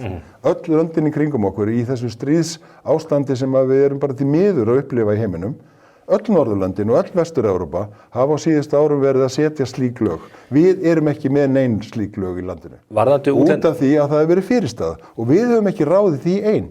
Þetta finnst mér vera mikilvægara, alvarlegra mál heldur en það sem að þarna var verið að grauta í þessum þætti. Mönnum þótti þessi ræða koma dálítið spánst fyrir sjónir. Þetta hefur ekki verið hluti af orðræðu Framsóknarflokksins fram að þessu tíma. Við höfum ekki verið spurð. Jú, og þessi umræða hefur verið í gangi. Þið voru spurð í tengslu við brottvísun Yazans Tamimi. Já, hvað sagði ég þar? Já, ég man hvað þú sagði þar, en það er ekki í þeim anda sem að það er ekki þessi harka í umræðunni. Mér langar til að spyrja þig út í, vegna þess að ég held að við komumst ekki hjá því. Þetta er 1. nóvember sem að þessi ræða er haldin. Þú lest þetta þarna upp á síma og svona... Ég vildi bara hafa þetta algjörlega allt saman af því að mér fannst þetta skipta máli. Já. Ég var ekki viss ég kem með þessu að. Þetta er sama dag og það birtist viðtal við Vigdísi Häsler sem að þú hefur verið í, ég var að segja, glímu brögðum við í heimildinni. Það sem að hún var að rifja upp þetta leiðindamál að búnaðarþingi í mars 2022. þar sem að þú viðhafðir einhver ummæli sem að ekki voru viðeigandi, þú ert sagður hafa beðist afsökunar á. Ég kemst ekki hjá því að nefna þetta því að mér finnst þessar tímasetningar á þessu viðtali og þessari framgönguðinni forvitnilegar. Er þið ekki einfallega að reyna að drepa málun á dreif þegar þú ert undir ásökun það að hafa haft yfir einhver ummæli sem að varða kynþátt fólks eða hönuslit? Nei, Stefán Einar, sko, í fyrsta lagi þá varð mér á mistök sem að ég sé gríðarlega eftir og bað Vigdísi einlæglega afsökunar. Við kláruðum það mál. Hún segir að þú hafi neitt að blanda þessu inn í sveitarstjórnarkosningar þannig að hún hafi upplifað þannig að þetta hafi verið... Já, mér þykir leitt hún hafi upplifað þannig að þegar þú ert í þinginu þá verður þú auðvitað að svara bestur í samvisku og staðan er einfallega svo að þegar þú ert í pólitík og þú gerir einhver mistök, segir eitthvað sem er ekki heppilegt og eins og þessu tilviki bara klárlega sem ég búin að biðjast einlæglega afsökunar á, að þá alveg séð til þess að rifja það upp reglulega. Ekki síst í tengslum við kosningar og bara eins og við erum að gera hér í dag. Eins og við gerum, og bara hluti af þessum pakka. Þannig að þetta hafði ekkert. Er það algjör tilviljun að blaðið kemur út þarna mótni og að kvöldi tekur þú þessa ræðu og að þér Ég er ekki góður lesandi heimildarinnar, bara opinbera það hér, þannig að ég fylgist ekki nákvæmlega. Ég álasaður ekki fyrir það. Hún reyndar í þessu viðtali kvartar undan því að hún kemur þarna inn þegar Gunnar Ágústssonar kjöri, það er vitað að hann er sjálfstæðismaður, hún segir að það hefði verið mikill kurr, Gunnar Þorgeirsson fyrirgefðu, að þeir hafi verið, að það hefði verið mjög styrt á milli Bændasamtakan og Framsóknarflokksins á meðan hann var þarna formaður, menn vita hvað hún stendur í flokki. Síðan þegar að Gunnar tapar formannskjöri að þá er hún látin fara, hún er rekin frá Bændasamtökunum. Var það hefndaraðgerð af hálfu bændaklíkunar? Það finnst mér nú ólíklegt, sko. Bændasamtökin er náttúrulega bara frjálsfélagasamtök einhverja þúsundar manna og ef þú ert að í að því að ég eða Framsóknarflokkurinn hafi átt eitthvað þátt í því þá hef ég sko enga hagsmuni og alveg þvert á móti að vera að blanda mér eða Framsóknarflokknum í eitthvað slíkt. En það eru tengsla milli þín og núverandi formanns Bændasamtakanna? Já, það eru bara mjög mikil tengsla milli mín og Gunnars Þorgeirssonar og það er ekki satt að hérna á meðan hann var formaður hafi ekki verið tengsla. Við áttum mjög oft samtölu hvað væri hérna, hvernig og þeim mál sem komum fyrir. Er það þá ósatt hjá henni? Ég ætla ekki að segja neitt það. En ég ætla bara að segja varðandi hana, þá bara virði ég hana mjög vel sem hérna bæði mannesku og hennar störf. Og ég þekki ekki hvernig hún hefur starfað hjá Bændasamtökunum. Það er algjörlega þeirra mál og það væri enga veginn hvorki í mínum karakter eða minni hagsmunum að vera að skipta mér einhverju af slíku og myndi aldrei gera. Ég er nú ekki vissum að menn hafi trúið því að Framsóknarflokkurinn hafi aldrei skipt sér af innanbúið málefni Bændasamtakanna. Við eigum auðvitað samskipti við hérna Bændasamtökin og gerðum það líka þegar Gunnar Þorgeirsson var formaður. Já. Það sjálfsögðu. Heyrðu, nú er rétt rúmlega vika, 7 sólarhringar þar til að kjörstaðirnir opna. Þú ert margareindur í pólitíkinu, þú ert búinn að súpa margan sjóinn í slag við núverandi formaður Miðflokksins og marga aðra. Hvaða vopn hefur þú í höndum til þess að snúa stöðinni þér í vil? Og koma í veg fyrir það að þú bara hreinlega fallir út af þingi? Eins og bara allar heiðvirðar kosningabaráttur snúast það er að tala við fólk. Ég hef verið aðeins núna síðustu dagana. Það hefur gengið fínt. Setja bara hérna þau spil á borðið að það er ástæða. Ég setti mig í annað sæti. Ég skynjaði að það var krafum breytingar. En þú tókst ákvörðun að setja Höllu Hrund Logadóttur algjörlega einn, menn þetta kom önnum veit ég innan þingflokksins og í forystusveit flokksins algjörlega opna skjöldu. Ég lagði það til við kjörstjórnina í mínu kjördæmi. Og menn hlýttu bara á mínútunni. Að gera þetta svona. Nei, ég átti þetta samtöl bæði við hérna kjörstjórnarmeðlimi og þá sem voru með mér í hérna frambúði síðast. En aðri forystumenn flokksins og þingflokkunum kom alveg, þau fengu korters fyrirvara á þessu? Já, svona hlutir þegar að hérna, það er skyndilega boðað til kosninga og þú hefur ekki mikinn tíma að þá verður að hérna, bregðast fljótt við. Það er það sem við þurfum að gera næstu 7 daga, við þurfum að bregðast fljótt við. Við þurfum að bregðast við þessu ákalli. Halla Hrund sagði að það hefur nokkrir flokkar haft samband við sig eins og það verður nú bara ýmislegt í boði þar. Hvað sannfærið að Halla Hrund væri með Framsóknar hjartað á réttum stað? Ég hitt hana allavega ekki verið í loka ágúst byrjun september og var þá ekki að velta fyrir mér kosningum í haust augljóslega því ég hefði þá ekki hugmynd það að forsætisráðherra myndi henda inn handklæðinu nokkrum vikum síðar. Nei. En var þá að horfa svona meira til framtíðar af því að ég hafði heyrt af því hún hefði áhuga á pólitík. Ég vildi hitta hana, ég vildi líka ræða við hana bara orkumálin sem með hennar þekkingu.